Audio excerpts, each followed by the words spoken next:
Hello everyone, good evening. সবাই কেমন আছো? আশা করছি ভালো আছো, আর আমি অনেক ভালো আছি। বাবা এই থালায় কে ঢালে? আরেকজনের ভাব দেখো, জুসটাকে থালায় ঢেলেন। না না, ও আমি খাই না। ভালো করে খেয়ে নাও ঝপ করে। তো ওর এখন পড়াশোনা চলছে এদিকে, আর এদিকে ইনি বসে আছে। এই যে উনি জুস খাচ্ছে, পড়াশোনা করতে করতে একটু হাঁপিয়ে গেছে। আর করবো রান্না। এই যে ইনি এখন একটু কোলে উঠেছে, এতক্ষণ ছিল ওনার ড্যাডির কোলে। ফোনটার দিকে দেখতে দেখো, ব্লগ শিখছে। ব্লগ করো। তো সারাদিনে সকালবেলা ফোন মানে ভিডিও একটু করছিলাম, তারপরে করা হয়নি, কোনো কাজই করিনি, তো করবো কি করে। তো চলো এখন রান্না বান্না করবো। রাত্রে রান্না তেমন কিছু নেই, সবটাই তোমাদের সাথে শেয়ার করবো। তো আমরা কি করব? তোমরা তোমরা তো আমাদের ইয়েও করো না, তো কি করব? কি করবি? हम लोग कहाँ जा रू? Train pay. বল, একটু বলে দে। পুকা বল। हेलो गाइस, हेलो गाइस, आप लोग ट्रेन पे जाके गांव जा रहे हैं। গাঁও যা রে। তো অ্যাকচুয়ালি আমরা যাব সামনের মাসে, তার পরের মাসে এপ্রিল মাসে বাড়িতে যাব, দেশের বাড়িতে। তো এখন টিকিট হয়নি, তবে 5 তারিখে টিকিট আছে। এখন হবে কি হবে না কোনো ঠিক ঠিকানা নেই, এখন অবধি টিকিট কাটা হয়নি। কাটছিল তোমাদের দাদা ভাই গত পরশু কাটছিল, তবে টিকিট নাকি হচ্ছে না। তুমি সব এখন কি হয়, হলে তোমাদের সাথে তো শেয়ার করবো, আর যদি না হয় তাহলে ওই 10-12 তারিখের দিকে যাব। তো চলো এখন একে একটুখানি ফিট করাবো, ফিট করিয়ে আবার ওর ড্যাডির কোলে দিয়ে দেবো, দিয়ে যাবো আমি রান্না করতে। আর আজকে সন্ধ্যাবেলা কি রান্না করছি সেটাও তোমাদের সাথে শেয়ার করবো। খুবই একটা পছন্দের এবং ফেভারিট জিনিস। চলো। এই যে ওকে একটা হোমওয়ার্ক যে দিয়েছে, হোমওয়ার্কটা বেশ ইন্টারেস্টিং। এটা উল্টো হয়ে গেছে। ট্রেন দিবা আছে।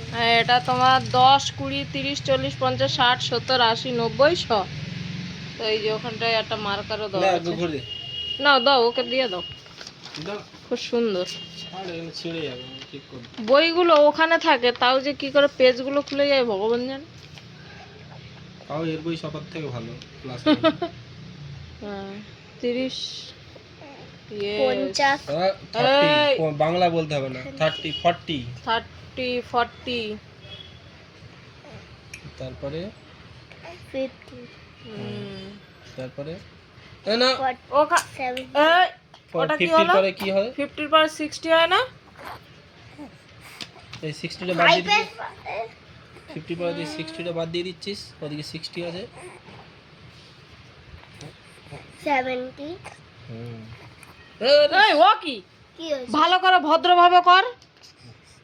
নিচ থেকে দিতে হবে না, এখান থেকে জাস্ট এরকম কানেক্ট করে, জাস্ট এরকম কানেক্টও করতে পারিস। এরকম তো এরকম কানেক্ট করতে, কানেক্ট, শুধু এরকম কানেক্টই ভাবে করতে কানেক্ট হবে। করতে পারিস, নো প্রবলেম। কোথায়? হ্যাঁ 90 কোথায় আছে দেখে নে আগে, কোনখান থেকে নিয়ে যাবি প্ল্যান কর। এই যে এইখান থেকে তো চলো ও পড়াশোনা করুক, আমি যাই রান্না করতে।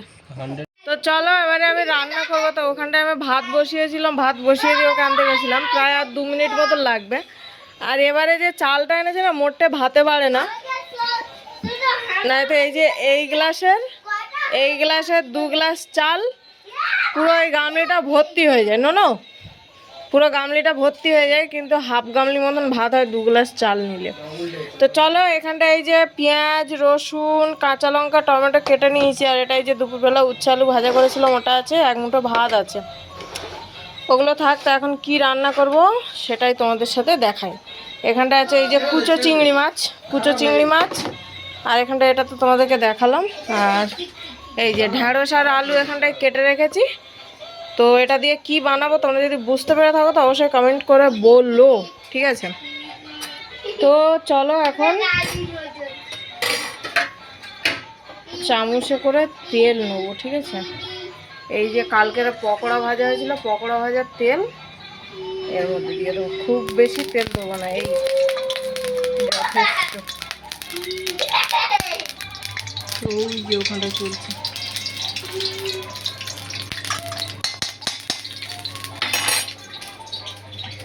এই যে বাসনগুলো ধুয়ে নিয়ে আমি চলে এসেছি। শনিবার দিন কি রবিবার দিন তোমাদের দাদা ভাইয়ের একটু কষ্ট হবে, কারণ আমার এই হাতটায় না লেগেছে, এই কবজিতে লেগেছে, কাপড় চোপড় কাচতে পারছি না, কোনো রকম ভাবে বাসন ধুতে পারছি কিন্তু মানে এই যে কম্বলটা কেচেছিলাম সেখান থেকে হাতটা ফুলেছে। তো তোমাদের দাদা ভাই কাপড় চুপড় কাচবো, ধুয়ে ধুয়ে দেবে, আমি এ করবো। সব ধোয়া কাচার মতন কিছু নেই, ননে যে কটা পটি করেছে আমাদের কচিবাবু ওগুলো আমি কোনো রকম ধুয়ে দিতে পারবো, ও কেচে দেবো, আমি মেলে দেবো, মিশে কাজ করতে হবে। তো চলো এখন রান্নাটা চাপ পাই তোমাদের সাথে শেয়ার করবো। এখানটা দিয়ে দেবো প্রথমে যে একটু 5 ফোড়ন, তারপরে দেবো এই যে পেঁয়াজ আর এই রসুন। রসুনগুলো ঠুকে দেয়নি, একটু 2 চেলা করে দিয়েছি, এক কোয়া রসুন 2 পিস করে দিয়েছি। ওগুলো খেতে না বেশ ভালো লাগে।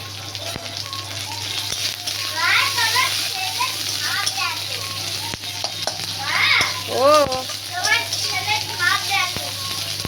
আর এদিকে এখন এই যে এই হাঁসটা কিনে দেওয়া হয়েছিল ওনাকে, 2টো হাঁস কোথায় হারিয়ে ফেলেছে, 3টে হাঁস ছিল টোটাল। তো ও কোথায় হারিয়ে দিয়েছে, খাটের নিচে কোথায় পড়ে গেছে, এখানটায় খেলা হচ্ছে। আর ও এদিকে ওর বাবার কোলে বসে আছে, আর ওর বাবা এদিকে খেলা করাচ্ছে। চলো এখন এই যে তেলের মধ্যে দিয়ে দিচ্ছি হলুদ গুঁড়ো আর এই যে চিংড়ি মাছগুলো।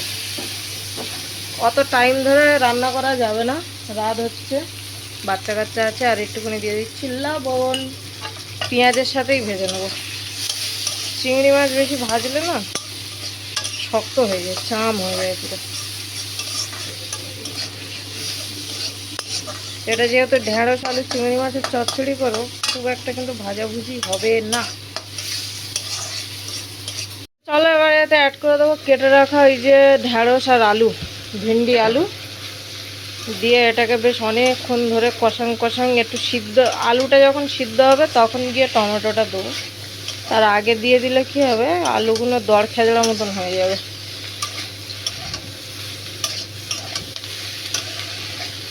তো একটুখানি লবণ দিয়ে বেশ ভালো করে একটুখানি ঢেকে এটাকে ভাজা করব। ঢেকে একটু ভাজা করব। ভাত হয়ে গেছে, ভাতটাকে গড়িয়ে নেব। ভাতটাকে গড়িয়ে নিয়ে আর এটাকে আস্তে আস্তে মানে চচ্চড়ি করবো যেহেতু লবণ দেবো না খুব একটা, জল দেবো না, এইভাবে শুকনো ভাজা হবে। আর দুপুরের ডাল আছে, এই দিয়েই আজকের আমাদের রাতের ডিনার হবে, খাবার দাবার হবে। তো চলো লবণ দিয়ে দিয়েছি, একটু নেড়ে চেড়ে এটাকে ঢেকে দেবো, দিয়ে তারপরে আবার টমেটো দেবো। তো চলো এখন এতে দিয়ে দেবো টমেটো। তো একটুখানি সামান্যখানে জল দিয়েছি, না তো নিচে দেখো ধরে যাচ্ছিল, পুড়ে যাচ্ছিল, না দিলে নয়, সেরকম সামান্য পরিমাণে দিয়েছি। আর এই যে টমেটোটা এখন এতে অ্যাড করে দেবো, দিয়ে ভালো করে কষিয়ে এবার এটাকে একদম শুকনো তৈরি করবো।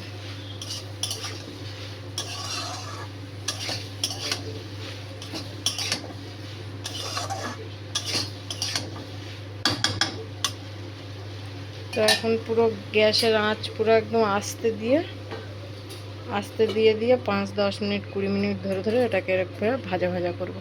তো দেখো এখানটায় কিন্তু বেশ অনেকক্ষণ ধরে এটাকে চচ্চড়ি করার চেষ্টা করছি, বাট তোমাদের দাদাভাই বলছে একটু গিলে করলে তাহলে খেতে সুবিধা হবে, কারণ ডাল অনেকটাই কম ছিল। তাই বললাম না, রাতে যেহেতু অনেকটা বেশি খাওয়া হবে না, তো এটা দিয়ে কিন্তু খাওয়া হয়ে যাবে। তো তোমাদের দাদাভাই বললো হ্যাঁ ঠিক আছে চলো, নো প্রবলেম। আর এখানটায় দেখো বিছানার চাদর পাদর সমস্ত কিছু আমি পাল্টে নিয়েছি। এবারে সোনাকে করব রেডি, প্যাম্পাস পরিয়ে দেবো। ওকে দিনের বেলা ডাইপার পরায় না, শুধুমাত্র রাত্রেবেলায় পড়াই। তো ওর এখন ডাইপার পরার টাইম হয়ে গেছে, প্রায় ওই রাত 8:30-9টার দিকে পড়াই, মানে আমরা খেতে যাওয়ার আগে ওকে পড়ানো হয় আর কি। তো সেই জন্য ওকে আগে পড়িয়ে দিলাম। তারপরে এখানে দেখো ওকে রেডি করে দিয়েছি, বিছানার মধ্যে সমস্ত কিছু ঝেড়ে নিয়ে গুছিয়ে নিয়েছি, যাতে খেয়ে উঠে পেট না কাজ করতে হয়। তো আমি তো ঢ্যাঁড়স আলু চিংড়ি মাছ দিয়ে চচ্চড়ি করেছিলাম, বাট তোমাদের দাদা ভাই আবার একটা করে মাছ ভাজা করেছে।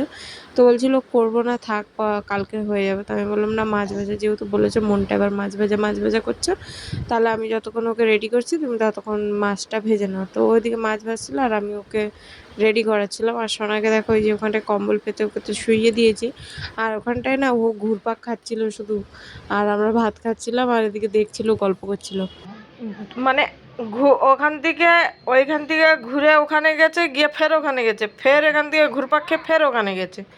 কবার যে ওখানটা রাউন্ড খেলো, পুরো দুবার ও ওখানটা ঘুরপাক খেয়েছে। বালিশ তুলে নিয়েছি, বিছানা মাদুর ঝেড়ে ঝুড়ে নিয়েছি, এবারে ঘুমাবো। তো চলো, পেট পুরো ভর্তি হয়ে গেছে। তো সবাই ভালো থেকো, সুস্থ থেকো, দেখা হচ্ছে আরও একটা নতুন ব্লগ ভিডিওতে। ফলো করো, সাবস্ক্রাইব করো, ফলো করো, পাশে থেকো, বেল আইকনটা ক্লিক করো অল। তো চলো, টাটা বাই, সবাই ভালো থেকো, সুস্থ থেকো, দেখা হচ্ছে নেক্সট ব্লগ ভিডিওতে। গুড নাইট, সবাই ভালো থাকবে। চলো টাটা। আবলিও আবলিও সবাইকে আবলিও।